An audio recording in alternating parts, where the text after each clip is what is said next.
So hello বন্ধুরা, কেমন আছো? আশা করি ভালো আছো। ঠিক আছে, তো আজকে যে ব্যাপারে কথা বলবো সেটা হলো ইউটিউবে চ্যানেল গ্রো হওয়ার জন্য 5টা টিপস।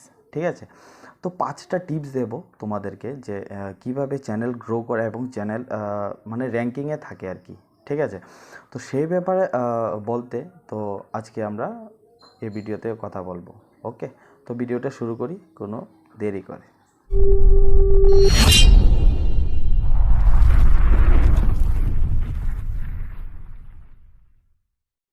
তো গাইজ, প্রথমে বলবো ভিডিও আপলোড টাইমিং যেটা। ঠিক আছে, তো ভিডিওর আপলোড টাইমিংটা তোমাদের ফলো করতে লাগবে, যেটা তুমি যে কোনো সময়, যে এখন ভিডিও বানিয়ে নিলাম যে কোনো সময় আপলোড করে দেবো, সেই ব্যাপারে করলে চলবে না। ঠিক আছে, তো ভিডিওটা আপলোড করতে হবে একটা স্পেসিফিক একটা টাইম লাগবে। ঠিক আছে, তুমি মনে করো যে রিলেটেড ভিডিও বানাচ্ছ, গেমিং বানাচ্ছ বা টেক রিলেটেড কোনো ভিডিও বানাচ্ছ, সেই ভিডিও বানাতে হলে তোমার প্রথমে দেখতে হবে যে আরও যারা এই ভিডিও যারা এই ধরো টেক চ্যানেলের বা গেমিং চ্যানেলের, তারা বড় বড় ইউটিউবার যারা আছে, তারা কোন টাইমে ভিডিওটা পোস্ট করছে। ঠিক আছে, তাদের দিকে একটু লক্ষ্য রাখো, যাতে তোমার ভিডিওটা দেখতে পারো আর কি, যে কোনো টাইমে তুমি ভিডিও ছাড়লে তোমার ভিডিওটা ভাইরাল হওয়ার সম্ভাবনা অনেকটাই কম থাকে। ঠিক আছে, তো তুমি কি করবে, তুমি তাদেরকে ফলো করবে যে কিভাবে তারা কোন সময়ে কিভাবে ভিডিওটা তোমার আপলোড করে। ঠিক আছে, তো যে কোনো টাইমে ভিডিওটা পোস্ট করবে না। তো সেটাই বলবো যে ফার্স্ট যে টিপসটা হলো সেটা হলো তোমার ভিডিও টাইমিংটা, সেই টাইমিংটা তোমার একটু ঠিক রাখতে হবে। ঠিক আছে, তো সেকেন্ড যে অপশনটা সেটা হলো তোমার ভিডিও এঙ্গেজমেন্ট। ভিডিওটা যখন আপলোড করছো, ঠিক আছে, তো ভিডিওর উপরে দেখবে, ভিডিওর উপরে যদি লাইক, কমেন্ট, শেয়ার এবং ভিউয়ার্স যারা আছে, ওয়াচ টাইমটা যদি না থাকে, তোমার ভিডিওটা কোনো দিনও র্যাঙ্ক করবে না। তো সেই দিকে তোমার নজর রাখতে হবে ভিডিও এঙ্গেজমেন্টটা। ঠিক আছে, ভিডিওতে যতজন দেখছে তারা লাইক করছে কিনা, কমেন্ট করছে কিনা, এবং ভিউজের যে টাইমিংটা সেটা বাড়ছে কিনা, ওয়াচ টাইমটা যেটা, তো তোমার সেদিকে তোমার নজর রাখতে হবে যে ওয়াচ টাইমটা আরেকটু বাড়াতে হবে। তো এমন কন্টেন্ট বানাবে যাতে তোমার ভিডিওটা মানুষে দেখে। ঠিক আছে, যারা ভিউয়ার্স আছে, যে মানুষগুলো তোমার ভিডিওটা দেখবে, যারা যাতে পুরাটা ভিডিও দেখে, সেদিকে তোমার নজর রাখতে হবে।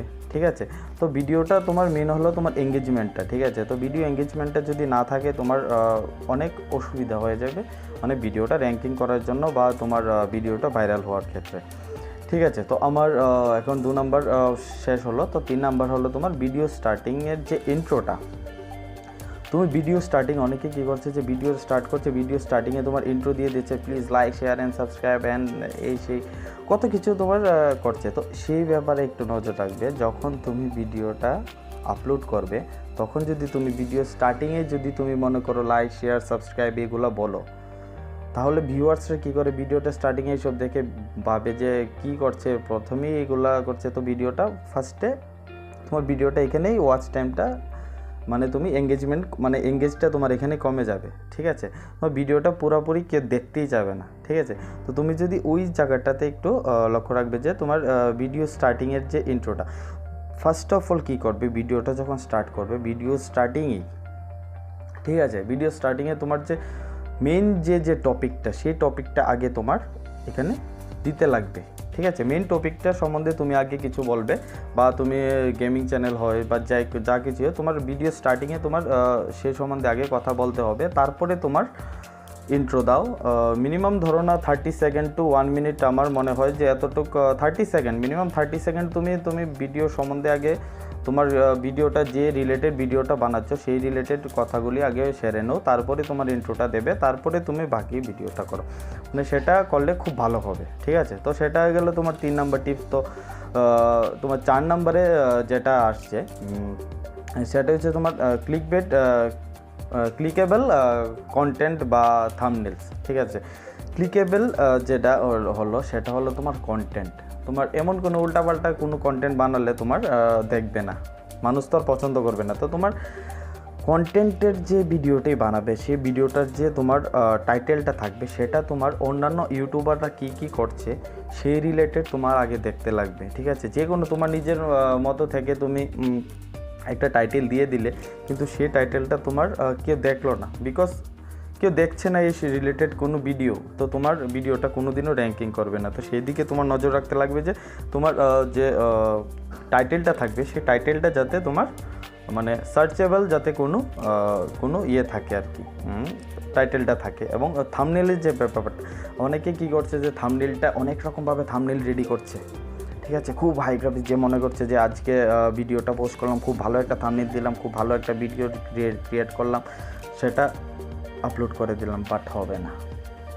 সেদিকে নজর রাখতে হবে। ভিডিও থাম্বনেলের মধ্যে বেশি গিজিবিজি করে কোনো লেখা দরকার নেই, জাস্ট হালকা যে মেন টপিক রিলেটেড অল্প কিছু লিখলেই হবে, বা যাই তুমি পোস্ট করো।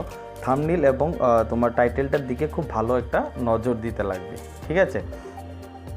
5 নাম্বার কথা, যেটা 5 নাম্বার যে টিপসটা হলো তোমার, সেটা হলো তোমার ভিডিও যদি আপলোড করো, ভিডিও আপলোড করার পর তোমার যে শেয়ার অপশন থাকে, শেয়ার অপশন করে হোয়াটসঅ্যাপে, ফেসবুকে এবং বিভিন্ন কোথায় তুমি 100-200 খানে তুমি শেয়ার করলা, ঠিক আছে, বা মানুষের ভিডিও নিচে তুমি লিঙ্কটা শেয়ার করে দিলা, সেটা কখনো করবে না। সেটা যদি করো তোমার ভিডিওর যে তোমার এঙ্গেজমেন্ট এবং ইমপ্রেশনটা পুরাটা নষ্ট হয়ে যাবে। বিকজ তোমার ইউটিউব দেখবে তোমার ভিডিওটা যে লিঙ্ক করছো, সেখান থেকে যারা মনে করো তোমার রিলেটেড ক্লোজ আছে, তারা তোমার তোমার মন রক্ষার ক্ষেত্রে তোমার ভিডিওটা দেখবে। বাট ইউটিউব তো দেখে ফেলবে, বুঝে ফেলবে যে তোমার এটা তো তোমার শেয়ারের উপরে ডিপেন্ড করছে, অর্গানিক কোনো ভিউয়ার্স আসছে না তোমার ভিডিওতে। তোমার সেই দিকে নজর রাখতে হবে, অর্গানিক ভিউয়ার্স দরকার, ঠিক আছে। তো আজকে এই 5টা টিপস তোমাদেরকে বললাম। তো ভিডিওটা যদি ভালো লাগে, ভিডিওটা লাইক করবে এবং কমেন্ট করবে এবং আমাদের ভিডিওটা শেয়ার করবে, ঠিক আছে।